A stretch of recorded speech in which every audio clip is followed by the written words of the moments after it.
We have a final that, okay, not everybody wanted, but most people wanted. All right. If as a neutral, if you can orchestrate a situation where you have two of the great teams featuring two of the world's great players, Argentina and Brazil, Messi and Neymar, that's what you want. With all due respect to Colombia and Peru, who were in the semifinals, this is the marquee matchup. We got what we wanted. The stars showed up on both sides. Both Messi and Neymar have had a really, really good tournaments, Messi in particular. And we finally get to have them meet. They are going to meet this Saturday at the Maracanã in Rio de Janeiro.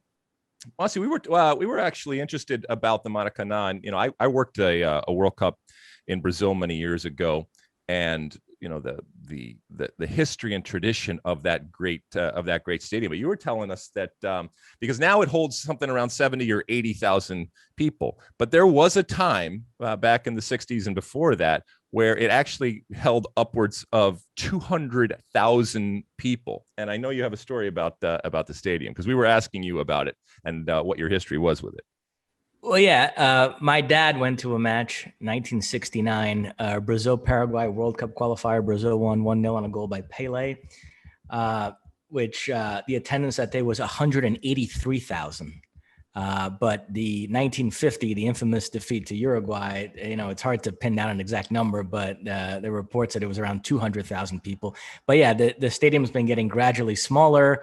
It's actually, Brazil have hosted so many major events, from the Pan American Games, Olympics, the World Cups, and each time they have to renovate it and meet all the specifications, and it invariably leads to getting smaller. And I was telling you and Mo, there's a whole section they got rid of that was called the Geral, which is this circle, like field level. And I sent you guys pictures of how many people used to cram into that Geral for games, and it's unbelievable. But look, there was no fire code, there was no safety restrictions or anything. Basically, if you had a heartbeat, you would find a way into the game. I don't know how many paid or didn't pay, but they were just packed like sardines. I think at a certain point, you just wanted to say you were there, whether you were able to see anything or not. So an incredible history and storied history when it comes to everything that has happened with that stadium, and we find ourselves back again. Now, the unfortunate thing, and has not changed through all this tournament, is that there will be no fans, but we will have these two great teams facing off and these two great players facing off. And I'm going to talk a little bit more about in our Ask Alexi segment about the marketing, if you will, of a game like this. All right, Mosse. So we have Brazil and Argentina. You are our resident Brazilian. Are you feeling bullish and confident? Because I think it's theirs to lose. I've said that from the start. Nothing has changed my mind.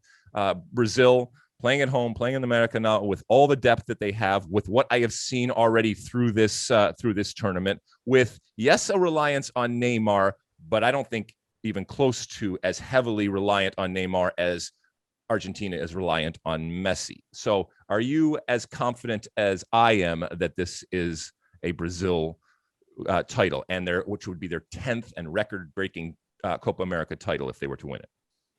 I am not. I have spent the last month on this podcast pushing back against this notion that this Brazil team is anything special, that they're miles above the competition. I said before the tournament even started that if Brazil faced Argentina, to me, it would be a 50-50. And that's still how I feel after watching both teams play 6 matches at this tournament. Brazil's one trump card, I guess, would be that they're very difficult to score against, very solid at the back. Although even there, Tim Vickery, who has never been a big Thiago Silva fan, is advocating that Éder Militão should start instead of Thiago Silva. He thinks that Thiago Silva's lack of pace at this age could be an issue. He pointed to that play early in the second half of the semis when Lapadula kind of skipped past him with ease and took a shot that Ederson had to parry. So Vickery, I guess, isn't completely sold that this Thiago Silva Marquinhos combo is as rock solid as we all seem to think it is. But I still think that's where Brazil have an edge over Argentina in, the goalkeeping, the center back pairing, and with Casemiro in front of them. It's just a very difficult team to score against. They can absorb pressure if they have to. Well, Argentina, you need less chances to score against Argentina than you do to score against Brazil, I guess would be the better way to phrase it. So that would be the one edge for me. But I mean, overall, I actually like I think Argentina have more weapons that they can hurt you with offensively. They've gotten what Brazil have been searching for in this tournament, which is that center forward to emerge to be that other goal scorer to take some of the pressure off Neymar. Brazil haven't found that. While Argentina have with Lautaro Martinez, who scored in the last 3 games. Papo Gomez scored a couple times in this tournament. Yep. So I do think Argentina have other weapons. I like the way this little partnership Messi has forged with Lo Celso in the midfield. Although you could argue Neymar and Paquetá showed some glimpses of that as well in Brazil's semifinal. But just overall, that midfield with Lo Celso and Rodrigo de Paul, and we'll see if he starts Leandro Paredes or Guido Rodriguez, which would be an interesting reflection of how he views this match, because Paredes is a better distributor of the ball. Guido Rodriguez more of a destroyer. So be interesting to see which way Scaloni goes on that. But I guess, my overall point here is I don't share your view that Brazil are solid favorites here and it's theirs to lose. To me, it's a 50-50. I will say this. When I look at the path that Brazil has taken to get to the final, it is easier than the Argentine path. And when we talked, and we've had a bunch of discussions on air this week about this pragmatism, if you will, and a beautiful pragmatism, or I guess it's more of the balance that we have started to see from Brazil, and to a certain extent from a lot of teams in South America and Argentina. I will say, and I know it's different competition, as opposed to Argentina facing a Colombia. Brazil versus Paraguay, even though they didn't run up the score or anything, it never felt like it was in danger of getting away from Brazil. At least to me, that's the way that I felt. And maybe that comes from the depth and the balance and, some of the recognition that even if you have to, get down and dirty and defend and win ugly, that's still okay, even for a team like Brazil, because there's still plenty of flair. I will say, though, when it came to the Argentina-Colombia game, there were moments there where it very, very easily could have gotten away from Argentina. And I felt like that maturity that we talked about, it was not to be found, or it was abandoned at times during that game. It got wide open with all sorts of stuff that could have gone wrong for Argentina. Ultimately, it didn't. All right. So you're not as bullish then as I am when it comes to Brazil. I'm sorry, go ahead. And by the way, the Gabriel Jesus suspension is a big deal. People are getting that wrong. I know Paquetá came in and played well, but the like-for-like replacement for Jesus in that semifinal was Everton, who did not play that well down that right flank and was a drop-off from Jesus. Paquetá essentially came in for Firmino. Obviously, different types of players, so it meant a little bit of a change in formation, but so I don't view it as a Paquetá versus Jesus. And if Jesus had been available for this final, I suspect they both would have started. Jesus would have come in for Everton.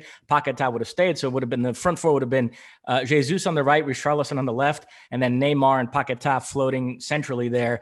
But instead, it's going to be Everton, who is a player who had a great Copa America in 2019, scored in the final against Peru and earned the penalty.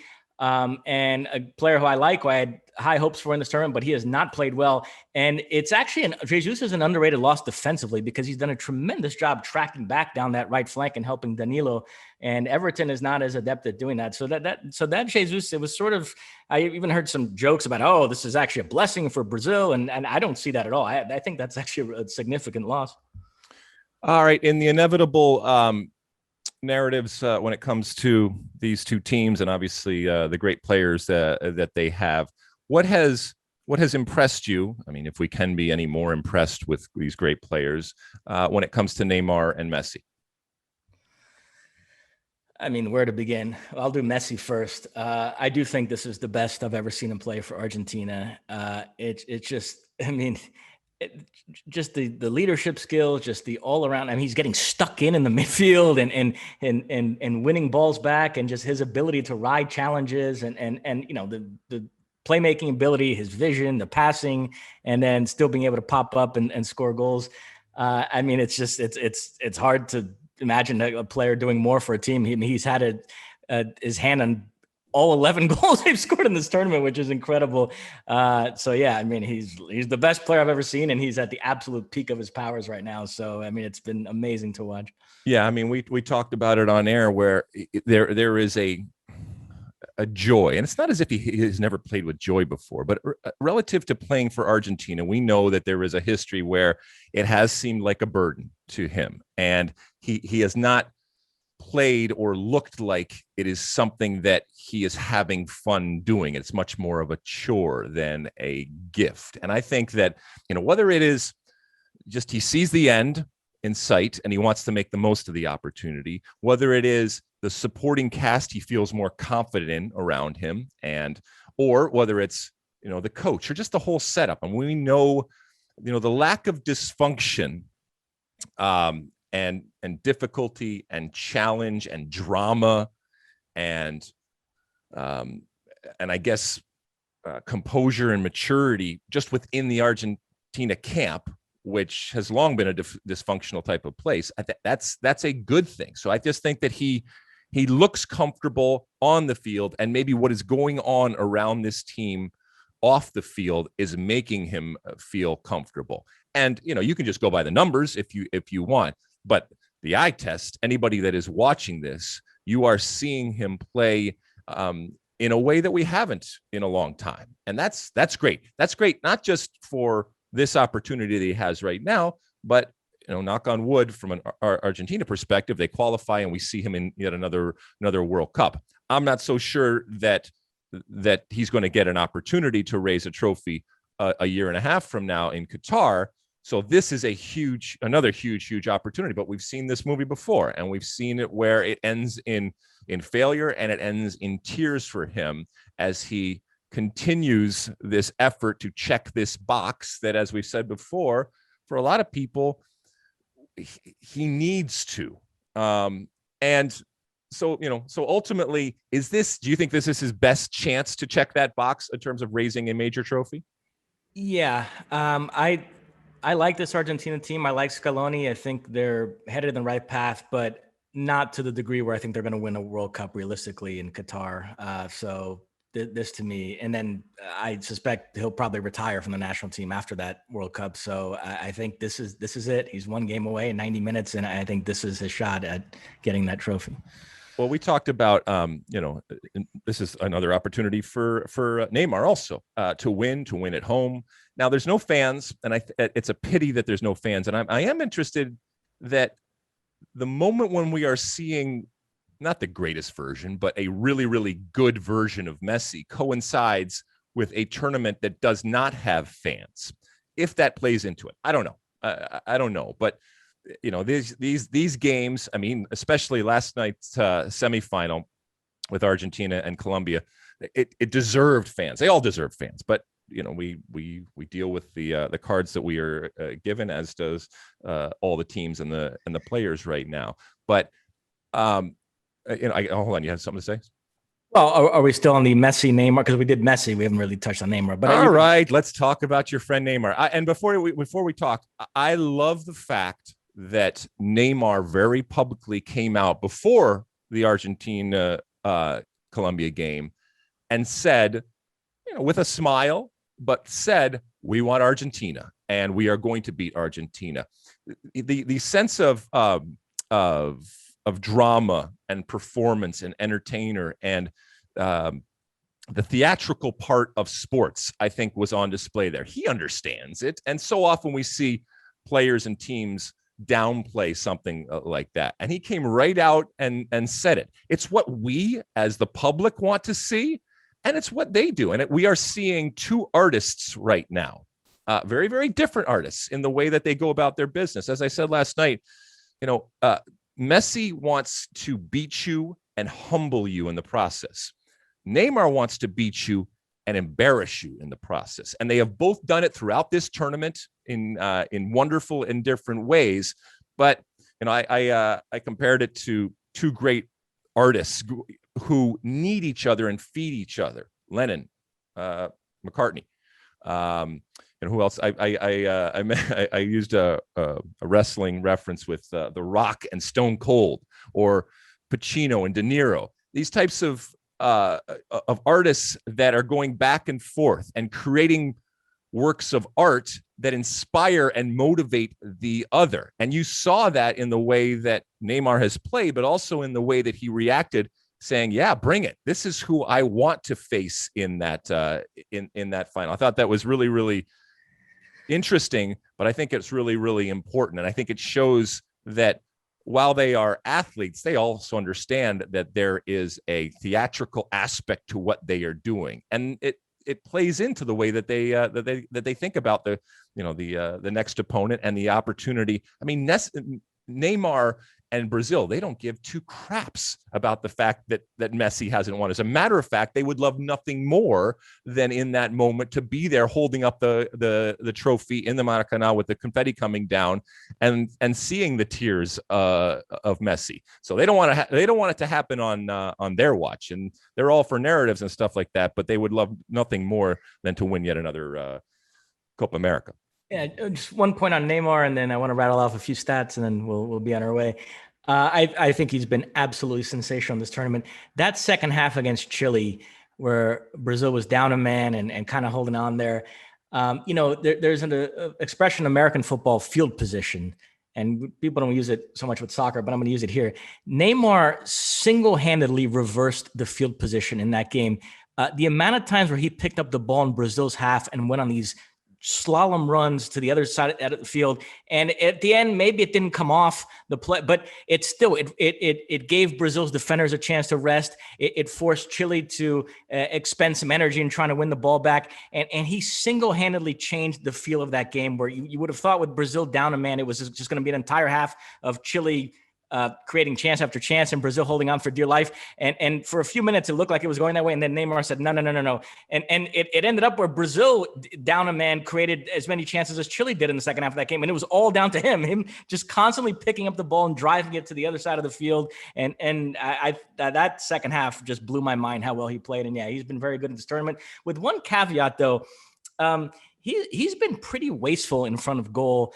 Give credit to Galese, but still that chance he missed in the first half of the semifinal, he's got to put that away. And we've seen it with PSG, even some of his best performances for PSG the last couple of seasons, that quarterfinal in the Champions League against Atalanta, the quarterfinal second leg against Bayern Munich.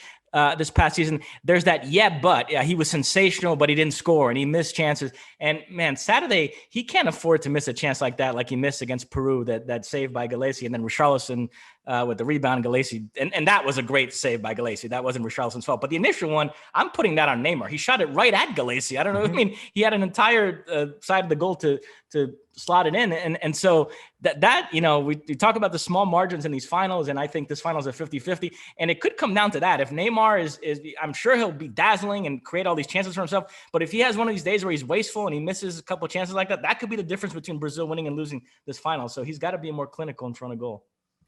All right. So when it all comes down to it, because when next time we talk here on the State of the Union, these games will be over. I am picking Brazil over Argentina. Are you doing the thing where you take Argentina to just so you don't jinx it? Is that what's happening here? Yeah, I'm picking Argentina. I kind of think there's a destiny thing happening here. Keep in mind, I said I was going to rattle off a few stats. Brazil have only lost one competitive match at the Maracanã. It was the infamous 1950 defeat to Uruguay with 200,000 people. Pele, 77 international goals. That's the most by South American player. Messi is now at 76.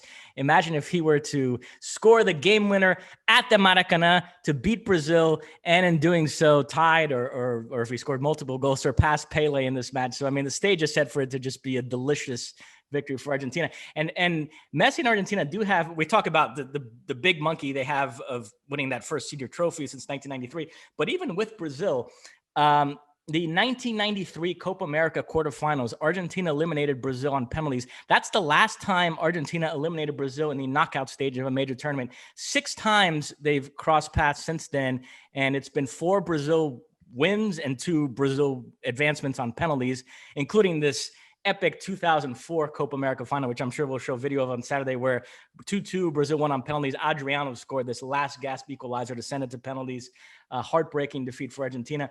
Argentina have not beaten Brazil in a competitive match since 2005, a World Cup qualifier in Buenos Aires, a Juan Roman Riquelme masterclass, which I remember well. But since then, it's been all Brazil when they've met in qualifying or Copa Americas. And Last one, Messi, 5 competitive matches against Brazil in his career. 0 goals, 0 assists, 0 wins in those 5 games. He's scored in friendlies, so he's kind of dressed up his numbers against Brazil. And Argentina have won their fair share of friendlies against Brazil, so it keeps the head-to-head close. But don't be fooled. When it comes to competitive matches, it's been all Brazil lately. So Argentina do have that psychological barrier to get past. How the hell are you picking Argentina? What is your problem? This is their Oh year. my goodness. Well, either way, it's going to be fun. We can't wait to bring it to people. And as I said, you go about picking your ideal final from a television perspective and from a neutral perspective. And this is what we have wanted, and we got it. The stars did their job. The big teams did their job, and now we get to feast upon this on Saturday. And we'll see what happens. We'll see what happens. It's going to be fun. Either way, there's going to be some history, and either way, there's going to be hopefully some beauty within the pragmatism that seems to have crept into both of these teams. You like that clip? Well, my State of the Union podcast drops every week. Subscribe now on Apple Podcasts, Spotify, or wherever you get your podcasts.